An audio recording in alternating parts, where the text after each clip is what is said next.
Amelia's POV. Marahil may nangyari na biglang nagpaalala sa mahalagang pangyayari sa nakaraan niya. Yun nga lang, ang naalala niya lang ngayon ay ang mga pangyayari bago siya maaksidente. Ang nawala na naman sa alaala niya ay ang mga pangyayari matapos siyang maaksidente. So basically, he forgot about you and the moments you've shared together for 4 years. At hindi rin natin matukoy kung kailan yun mapoproseso ng utak niya. Klaro't mahabang paliwanag muli sa akin ni Dr. Maniebo.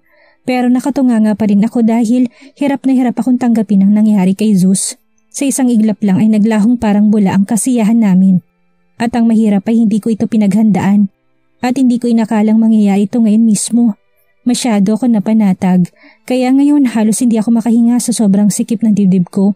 Habang walang kapaguran ng aking mga mata sa paglandas ng malaulang luha. Dok, baka may paraan pa. Kagaya noon, nagawa natin ang paraan na muntikang pagbabalik ng alaala niya. Gawin na lang natin ulit ngayon.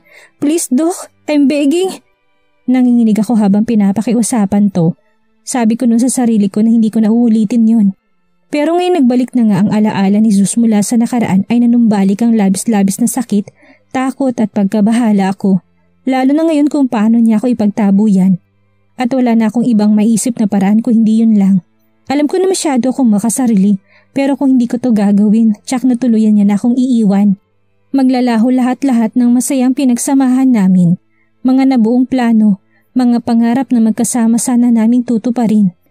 Hindi ako papayag na mangyari yun. Napakalayo na ng narating namin para basta na lamang ako sumuko. Napakarami ko ng sinakripisyo. Pero matigas na napailing si Dr. Maniebo. What? Naririnig mo bang sarili mo? Alam mo bang vial na tinuro ko noon ang maaring dahilan kung bakit siya nagkakaganito ngayon? I told you na malaking epekto ng gamot sa utak ng asawa mo pero tinuloy mo pa rin. Look what you did. It is happening now for real. Mariing paliwanag niya kaya mas lalo ako nasupalpal. So is it mean na kasalanan ko na naman? Ako na naman ang dahilan? Ang paraan na akala kong susi sa kasiyahan ko'y siya rin palang dahilan na ikakalugmo ko? Oh shit, mababaliw na ako. Hindi ko na alam ang gagawin. Alam kong hindi nakasama sa trabaho ko makialam sa problema niyong mag-asawa, but I understand everything based na rin sa trato sa ni Mr. Montesilio. You should thankful though for having him for 4 years. Nakatulong pa rin sa yung epekto ng vial. And besides, you're lucky enough dahil lumabot pa kayo ng 4 na taon. But right now, I cannot do it anymore. Mahaba at matapat na salaysay nito, kaya mas lalo lang ako nawala ng pag-asa. Doc, please. Napahikbi na ako ng tuluyan. Akmang luluhod na sana ako sa harapan niya, ngunit mabilis niya akong pinigilan. Nagkasala na ako doon sa sinumpaan kong propesyon. Huwag mo nang dagdagan pa. Sana wag mo na akong idamay pa dito. Harapin mong nakatadhanang mangyari. Stop doing everything evil para lang sa'yo pumabor ang panahon. Hindi mo kailanman mapipigilan ang mangyayari. May laman at tuwid na salaysay niya, kaya mas lalo ako nanliit sa sarili ko. Naiwanan ako na patigagal. Hinang-hinana ako. Paano na kami ngayon? Paano na ako? Saan ako pupulutin lalo na ngayong wala na ako mapupuntahan dahil nasa ibang bansa na rin si Lorna. Hanggang sa naisipan kong tawagan na lang si Manang Teofila. Hindi ko na alam kung ilang oras ako nanatili lang sa labas ng kwarto ni Zeus. Gustuhin ko mang pumasok kaya alam kong hindi niya ako gugustuhin makita ako. Ipagtatabuyan niya lang ako ng paulit-ulit. Masasaktan lang din ako ng paulit-ulit. Amelia, kamusta sa senyorito? Ano nangyari sa kanya? Ramdam kong kabat pagkataranta sa tono ng boses ni Manang Teofila nang makarating ito. Mapait lang ako napangiti. Kausapin niyo na lang po siya sa loob, Manang. Garalgal ang boses sa turan ko. Teka, bakit ka ba nandito sa labas? At saka bakit akong kakausap sa kanya gayong ikaw itong asawa? Anit at biglang hinilang kami ko sabay pasok sa loob kaya hindi ko na siya napigilan dahil sa panghina at katamlayan ng katawan ko. Kita ko agad ang pag-ikting ng panga ni Zeus nang makita akong pumasok kasabay ni Manang Teofila. Manang, palabasin mong babaeng yan! Galit at motoridad na utos nito kaya ganun na lamang ang pagkabigla ni Manang Teofila. Napatingin pa to sa akin. Bumalik na bang alaala niya? Mahinang tanong ni Manang na kinatango ko lang. Napalunok pa to ng laway bago nagsalita. Senyorito, hindi mo ba naalala ang asawa mo? Bakit mo naman siya pinagtatabo yan? Gayong matagal nang maayos ang pagsasama niyo. Siya ang nag-alaga sa'yo matapos kang maaksidente. Takang tanong ni Manang na bahagya akong kinagulat. Ramdam ko kasi na nasa akin ang simpatya niya. Hindi ko alam ang sinasabi mo, Manang. Hindi kami kailanman naging maayos. Natitiyak kong hindi tulong ang ginawa niya kung hindi pananamantala. Pinagsasamantalahan ng babaeng yan ang pagkakataon na wala akong maalala. Pati ba naman ikaw ay nagpapaniwala sa kaplastika ng babaeng yan? Galit na sagot nito kaya natahimik si Manang Teofila. At ikaw, pwede ba umalis ka na at huwag mo na akong guluhin? Kung ay nakakala ng ibang tulong man ang ginawa mo sa akin, then I'll pay you. Just name your price kahit magkano. Ayaw ko magkaroon ng utang na loob sa'yo. Parang kang sambit ni Zeus na mas lalo nagpahina sa akin. Pay me? Kaya niya bang bayaran ang buong puso't pagkatao ko na binigay ko sa kanya? Kaya niya bang bayaran lahat ng ginawa kong sakripisyo at paghihirap para maiparamdam ko lang kung gaano ko siya kamahal? Gusto ko sanang lumabas na dahil sa maindang sakit kaso para akong lalong nawalan ng lakas para humakbang. Durog na ako. Hinawakan ako ni Manang Teofila sa braso kaya napalingon ako sa gawin niya. Kita kong awat simpatya sa mukha niya. Sige na, ako na munang bahala kay senyorito. Umuwi ka muna at magpahinga. Marahang tura ni Manang na kinalaglag naman ang mga luha ko. Paano ko makakapagpahinga? Gayong hindi ako makapag-isip ng maayos. Pagod na pagod ang utak at puso at katawan ko. Saka sana ko uuwi. Gayong alam kong palalayasin din ako sa resort na yon dahil kay Zeus lahat yon. Maging ang sasakyan na ginagamit ko kay Zeus. May sariling pera naman akong natira pero kakarampot na lang. Baka hindi na aabutin ng ilang buwan kung mag-stay ako sa isang hotel. Akala ko sobrang tapang at tatag ko dahil nakaya ko naman lahat noon pa. Kinaya kong sakit at hirap at pagpapakamanhid. Pero ngayon pakaramdam ko na uubos na ako. I have nowhere to go and no one to lean on. Kaya ko pa ba talaga? Sa kabila ng malalang pag-iisip ay natagpuan ko na lang ang sariling bumabiyahe pauwi ng La Union. Sinunod kong payo ni Manang Teofila na umuwi na muna sa resort pero hindi ako umuwi doon para makapagpahinga. Uuwi ako para ihanda ang mga gamit ko kung sakali mang palalayasin ako ni Zeus. Well, hindi na pala dapat ako magbakasakali pa dahil natitiyak kong ganun nga ang mangyayari. All I need is to prepare myself. I even book a cab dahil nasa isipan ko na bawal nang pakialaman pa ang sasakyan ni Zeus. Kung magbabas naman ako itsak na aabutan ako ng siyam-siyam kaya kahit nagtitipid ay ginastusan ko na lang ang pamasahe. Laglag ang balikat at pagod na pagod ang puso ko at katawan nang makarating. Sumalubong agad sa akin ang amoy lavender na air freshener na si Zeus mismong pumili nung minsang namili kami ng mga gamit para sa bahay. Mas lalo ko nilukob na matinding lungkot at sakit habang nililibot ang mga mata sa bawat sulok. Sa bawat sulok na nagpapaalala sa loob ng 4 na taon ay namuhay kami dito ng masaya at puno ng pag-ibig. Kung saan naranasan ko maging isang mabuting asawa sa lalaking mahal na mahal ko. Kahit pa man sa katotohanan na ako lang naman talaga ang nagmamahal sa aming dalawa. Pinahid ko mga luhang naglaglagan. Hindi man lang ito naubos sa ilang beses kong pag-iyak. Nilunod ko muna ang sarili sa pagnamnam ng alaala sa bawat segundong nagkasama kami ni Zeus. Sa totoo lang, sobrang napapagod ng puso ko. Pero wala sa bokabularyo kong sumuko. Lalo na sukuan ng taong naging buhay ko na. Magpapahinga lang ako, mag-iisip, pero hindi ako susuko. Umalis ka lang dyan, BFF.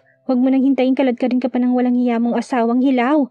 Kahit naman maalala niyang ikaw ang nakasama at nag-alaga sa kanya sa loob ng 4 na taon, matapos siyang maksidente wala pa ring halaga sa kanya yun. Remember? Ngayon na nung balik ng alaala niya noon, ay tsak na ekis ka na ulit sa buhay niya. Trust me, hindi nun maiisip ang hirap at sakripisyong ginawa mo. Mahabang pangaral ni Lorna sa kabilang linya matapos kong ikwento sa kanya mga nangyari. Nakagat ko ang ibabang labi dahil napakalaki ng tama niya. Sobrang expert niya talaga mag-advise kahit pa man single pa rin siya hanggang ngayon. May pera ko dito, gamitin mo na muna. Humanap ka ng apartment na marerentahan at kapag maayos-ayos na ang pakiramdam mo, you can apply a job. Napakaganda mo, pwede ka maging isang modelo. Huwag kang panghinaan ng loob. Kailangan mo matutong mamuhay mag-isa nang walang lalaking yun. Hindi pwedeng umikot na lang ang buhay mo sa kanya.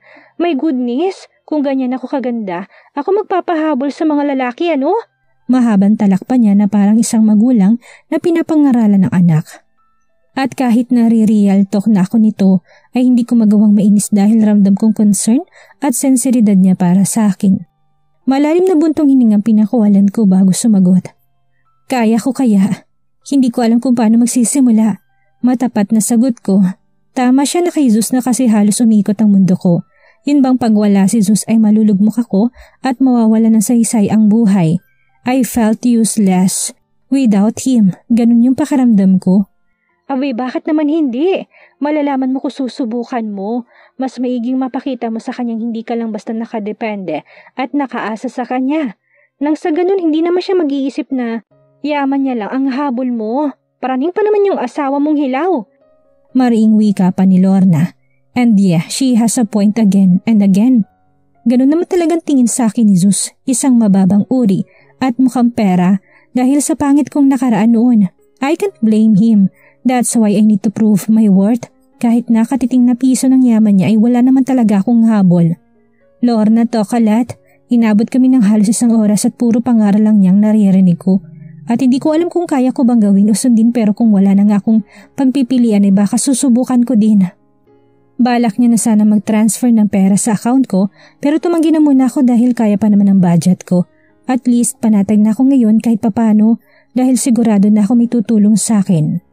Bago ko sinimulan ng pagliligpit ng mga gamit ko, itinext ko muna si Manang Teofila tungkol sa update kay Zeus. Gusto ko pa rin makasiguradong maayos ng asawa ko. Ganito nga siguro ko katanga sa pag-ibig. Kahit pa man pinagtatabuyan niya na ako, iniisip ko pa rin siya palagi.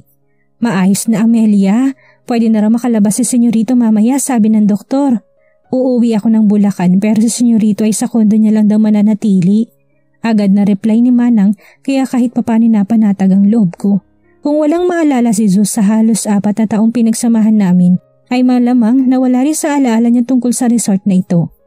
So siguro naman pwede pa ako manatili dito ng ilang araw hanggat hindi pa ako nakakapag-isip kung anong gagawin. Sa sitwasyon ko ngayon ay hindi ako pwedeng magpadalos-dalos na lang. Mabilisan ko lang natapos ang pagliligpit ng mga gamit ko dahil hindi naman ito karamihan, hindi gaya nung dalaga pa lang ako't sobrang maluho. Agad din ako nahiga sa kama pagkatapos. Para bang sobrang pagod ng buong sistema ko, isip, puso at katawan. Buong buhay ko ngayon lang ako nakaramdam ng ganito, para bang sobrang emotional ko na masyado and I can't control it. Hindi kagaya noon at hindi ko inasahang aabot ako sa ganitong punto na yung matigas at matapang kong puso ay unti-unti na naduduwag at lumalambot hanggang sa hindi ko na namalayang dinalaw na pala ako na antok at tumasang sa pagising ko ay mawala na lahat ng sakit. Zeus POV.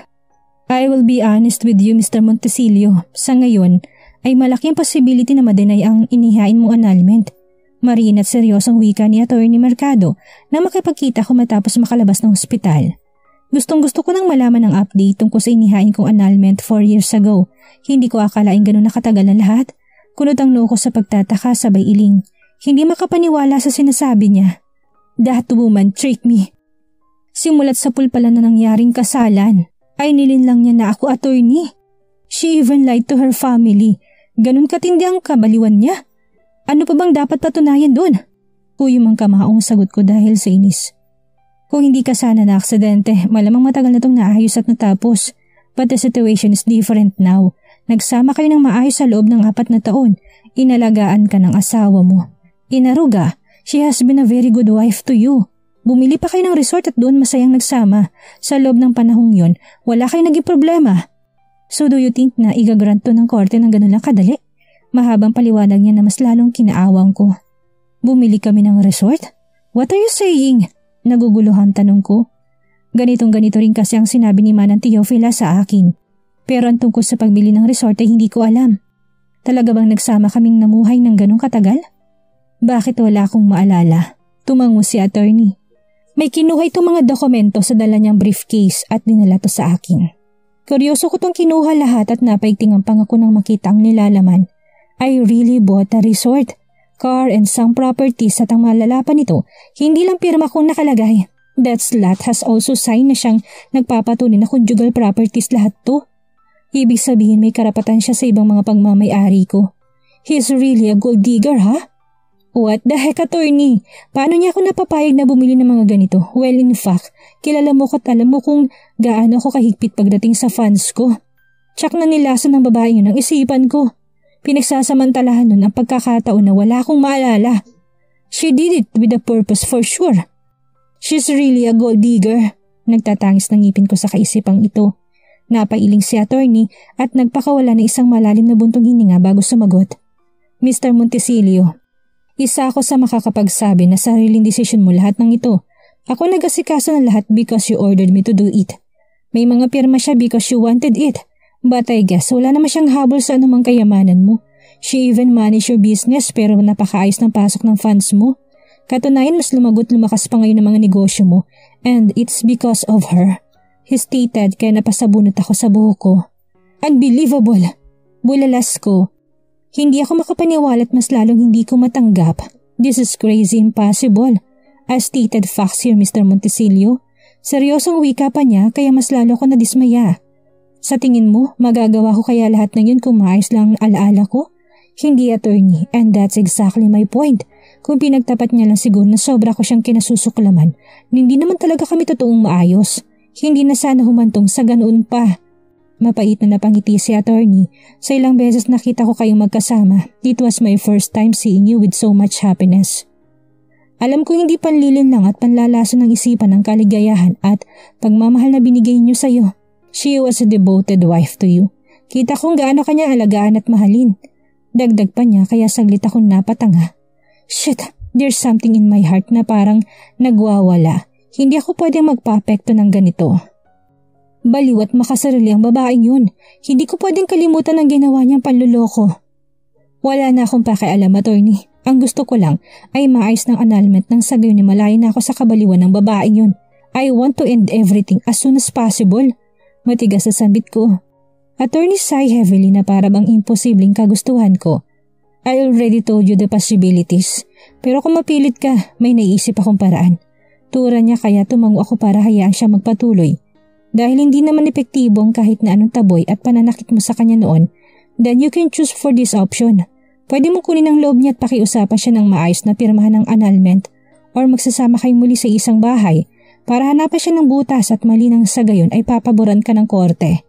Choose and think wisely, Mr. Montesilio. Amelia's POV. Inabot ng halos 1 linggo ang pananatili ko sa rest house. Dahil hanggang ngayon ay hindi pa rin nagpapakita si Zeus. Hindi ko alam kung may alam na ba siya patungkol dito o baka alam niya na talaga pero sinadya niyang wag na munang magpakita. Pero alinman sa dalawa ang dahilan, kailangan kong paghandaan.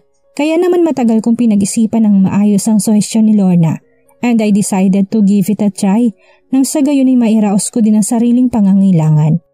Isa pa, ayaw ko namang mabulok sa kalungkutan dito dahil sa sobrang pagkamis sa asawa ko.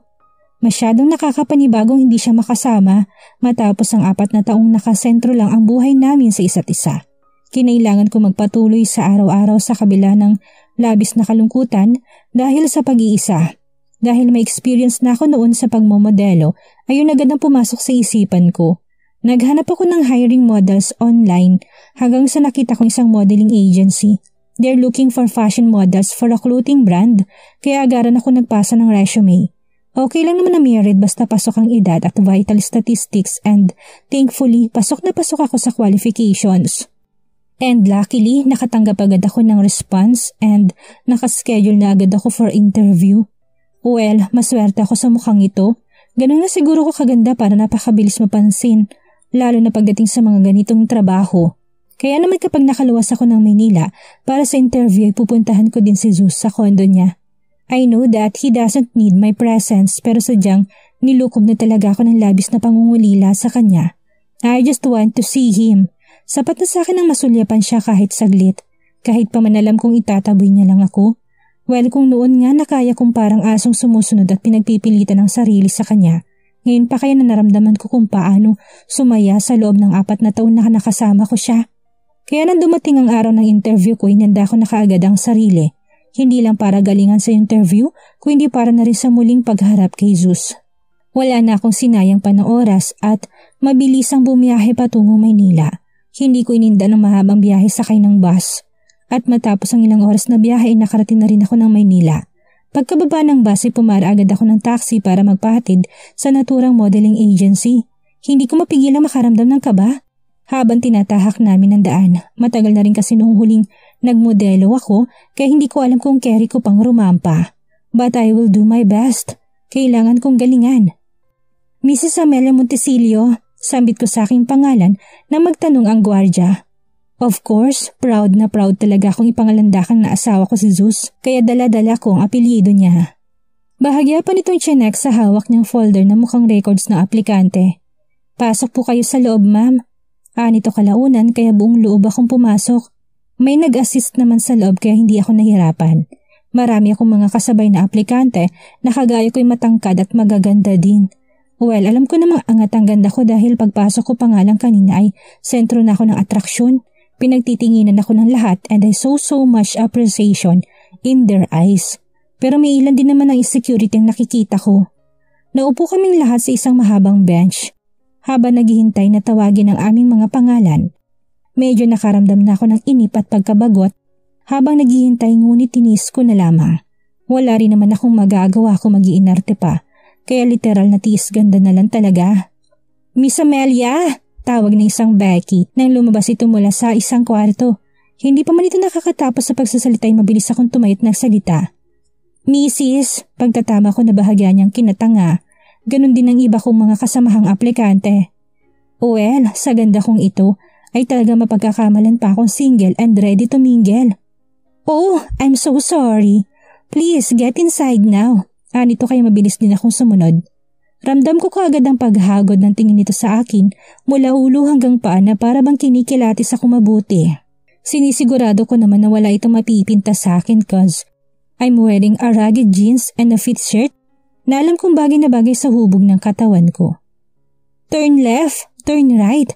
Nitong pinaikot ako kaya todo naman ang pose ko. In-apply ang mga natutunan ko noon. Marami pa siyang pinagawang post and I just gave my best in every angle. Excellent! Tanggap ka na! Bulalas ito kalaunan, sabay palakpak na mukhang amazed na amazed kaya halos mapatalon ako sa tuwa. Thank you so much! Napakalawak ng ngiti ko. Congratulations! I'll just contact you kung kailan ang shoot. Just always be prepared. Tugon niya na kinatango ko bago nagpaalam at lumabas. I did it! At hindi ko akalaing maging ganito ko kasaya ngayon despite sa mga nangyari sa amin ng asawa ko. Tama si Lorna, kailangan ko ipakita kay Zeus na kaya kong kumita sa sarili kong sikap. Sa pamamagitan syempre ng matinong trabaho, yung kaya kong mabuhay na hindi nakaasa sa pera niya o sa pera ng sino man. That I've changed myself and principles for him. Nang sa gayon ay magbago man lang sana niya pagtingin niya sa akin. Yung makita niya na matagal na ako nagbago and it's all because of him. Paggabi na nang makalabas ako sa naturang building kaya pumara na ako agad ng taxi. Dediretso na ako sa kondo ni Zeus. Kailangan kong kapalan ang mukha ko para kamustahin siya. Total nasanay naman ako noon na palaging pinapahiya at pagtataboy niya kaya hinanda ko ng sarili ko. Sa kagustuhang makita ang asawa ko hindi ko naalalang inindang nararamdamang pagkahilo. Marahil dahil ito sa walang kapagurang biyahe mula pa sa bus galing ng La Union. Ngunit naglahong parang bulang pagkasabi ko ng humintong taxi sa harapan ng building ng kondo ni Zeus. Akmang bababa na sana ako ng taxi nang mamata na agad namang mata ko ni Zeus na nasa labas kakbay ang haliparot na babae. Ang babaeng higad na walang kasing kapalang pagmumukha. I greeted my teeth in anger. Hindi maipintang mukha ko sa galit habang sinusundan sila ng tingin na naglalakad patungo sa parking area. Gusto kong bumaba at kalbuhin ng higad pero parang naubusan ako ng lakas sa nararamdamang sakit kaya natulos ako sa kinauupuan. Ma'am? Sambit ng driver na hindi pa rin ako bumababa habang nag-alburutong nagmamasid sa dalawa. Kuya, sundan mo yung coaching yun. Mariing utos ko sabay turo sa umaandar na sasakyan ni Zeus. Agad naman sumunod ang driver kahit kita pagtataka sa mga mata nito. Nakagat kong ibabang labi dahil sa hindi mapangalanang sakit. Ibang-iba ito ngayon. Yung bang parang ang hirap huminga? Marahil dahil may mahaba na kaming pinagsamahan bilang mag-asawa. Kaya napakatindi na ng epektong makita siyang may kasamang ibang babae. Hindi ko na malay na unti-unti na naglaglagan ng mga malalaking butil sa mga mata ko habang hindi inaalis ang tingin sa sakyan ng asawa ko. Kuya, faster! Baka mawala! Matigas sa sambit ko sa takot na baka mawala sa paningin ko si Zeus. Buong-buong loob ko na sinundan ng dalawa kahit saan pa man sila tumungo. Wala na akong pakialam. Sino po ba yun, ma'am? Asawa niyo po ba? Naku po, sa ganda mong yan, nagawa ka pang lokohin? Hindi makapaniwalang bulalas ni kuyang driver na ikinabog ako ng hangin. Everyone around me is appreciating how beautiful I am. Pero hindi ako magawang purihin ng mismong asawa ko. Noong may amnesia siya ay oo, pero ngayong wala rin siyang nakikitang maski katiting na maganda sa akin. Hindi na ako umimik. I just let him drive and follow Zeus' car sa kung saan sila patungo't hihinto. At inabot ng halos 1 oras ang pagsunod namin bago huminto sa sasakyan ni Zeus sa harapan ng isang eksklusibong bar. Hindi ito bar na pagmamayari niya. Siguro marahil kilala na ako ng mga tauhan niya bilang asawa kaya siya nang kusang umiwas dahil ibang babae ang kasama niya ngayon at hindi ako. He's literally cheating for Pete's sake. Mas lalong umigting ang pangako, mukhang may balak pa atang mag-inom at magsayang dalawa habang ako itong asaway parang hindi na makahinga sa sobrang selos at sakit na nararamdaman. Hinayaan ko makapag-park na muna si Zeus. Bumaba ang dalawa at magkaakbay na naman na pumasok sa loob. Ang kakapal talaga ng mga mukha. Nag-aalburuto akong sumunod matapos mabigyan ng bayad ang taxi driver. Huminga ako ng malalim bago inayos sa sarili. Pues, kung gusto pala ni Zeus ay kagaya ng higad na yun na mukhang wild at palaban sa anumang harutan, edi makikipagsabayan ako. Hindi ako magpapatalo at magpapakabog. Ipapamukha ko sa babaeng kabit na yun na mananalo pa rin ng legal wife. Kaso, bago ko gawin yun ay kailangan magpalit na muna ako ng masusuot. Yung lantad na lantad ang kaseksihan ko.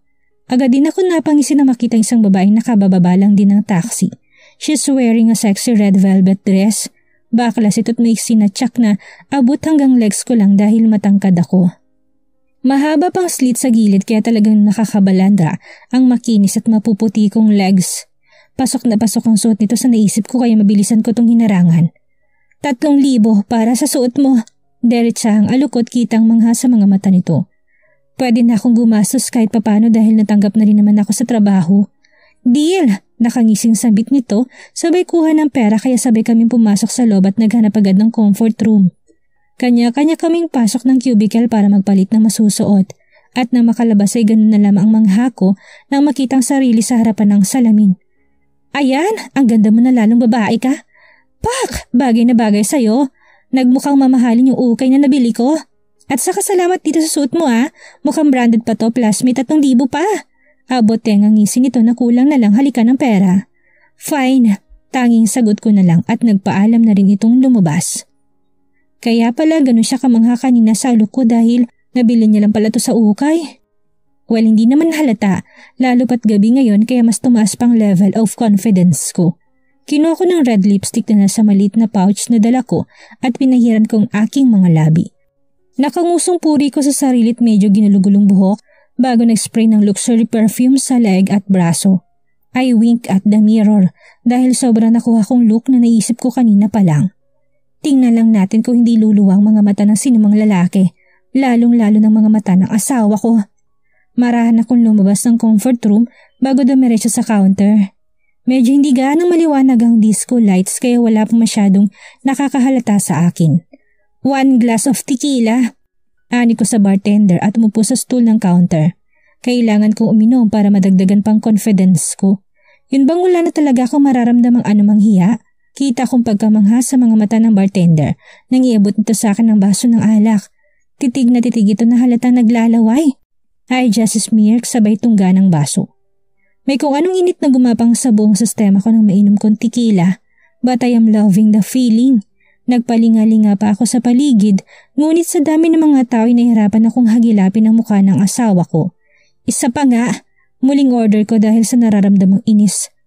At mas lalo nagwawalang damdamin ko sa naisip na baka naglalaplapan ng dalawa o baka masigit pa. Buisit talaga. At sa tuwing napapasulyap ako at hindi pa rin mahanap si Zeus ay nadadagdagang palalong alak na naiinom ko. Buisit sila. I cursed. Init na ako para bang gusto kong magwala sa pamamagitan ng pagsasayaw. Kaya naman ang magustuhan kong sensual na tugtog ng musika ay mabilis akong tumayo kahit paman nakakaramdam na ako ng pagkahilo. At hindi nga ako nagkamali kanina dahil halos maagaw kong atensyon ng mga lahat nang tumungo agad ako sa dance floor. The heat and the hotness of my body invaded my whole system. Tipong wala na akong pakialam. Naghahalo ng emosyon ko dahil sa sakit. Selos, idagdag pa ang impluwensya ng alak. Maraming lalaki nagsilapitan sa akin, pero wala na akong panahon. Pinagtabuyan silang lahat. Lulong na ang isip at katawan ko sa alak na nainom. Ni mga pagmumukha nila ay wala na akong plano pang kilatisin, kung gwapo ba o hindi. I just swayed my hips even more. Sensual din ang aking pagiling habang nakapalibot sila sa akin. Hi beautiful! Hey baby, you're so hot! Oh gorgeous! Mga salitang naririnig ko, ramdam kong lahat sila'y natatakam sa akin. Don't dare touch me, jerks! Nakangising sabit ko sa kanila. Nakaramdam na ako ng pagkahilo but still tuwid pa rin akong magsalita. Ang goal ko ngayon gabi ay maglande, pero hindi sa ibang lalaki ko, hindi sa asawa ko lang. Kahit pa man may kalandian ang hayop na yun na ibang babae. Ngunit may isang naglakas loob na hawakan ng bewang ko, sabay bulong sa tenga ko. Come with me, paliligayahin kita. Halos na yung buong balahibo ko sa katawan, lalo nang maramdaman ng mga kamay nito mukhang patungo sa akin dibdib. Ngunit bago pa man ako makapag-react, para sa palin ito'y bigla na lamang itong bumulagta sa sahig. How dare you to touch her asshole? Asik na isang pamilyar na boses na nakapagpakabog ng damdamin ko at sa isang iglap lang ay naramdaman kong mga kamay na humablot sa aking braso at kinaladkad ako palabas sa bar. Sino nga kayang lalaking kumaladkad kay Amelia? Dahil sa mga nalaman ni Zeus kay attorney, gawin kaya nitong payong kunin ng loob ng asawa para mapapirma ito sa annulment nila? Yan ang ating aalamin sa susunod nating kabanata.